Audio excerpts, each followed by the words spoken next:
karon gitawag sa Ginoo. Gitawag sa Ginoo kining tax collector nga si Mateo. Gitawag niya nga mahimong apostol. Nga gitawag man sa Ginoong Hesus si Mateo nga paris nga tax collector nga mahimong apostol.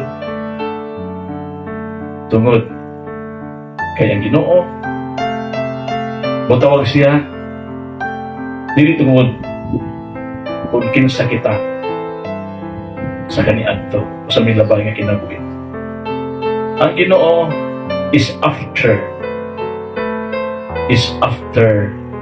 what we will become. The Lord was after what would become of Matthew.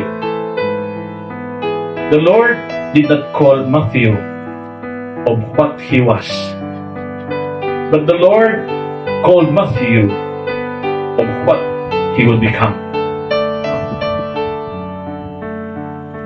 Bisan mo siya ka makasasala, grabe siya ka makasasala, kurakot siya nako. Ang panwan ang balya sa Ginoo. Kay dili after sa Ginoo sa atong kagahapon sa milabay.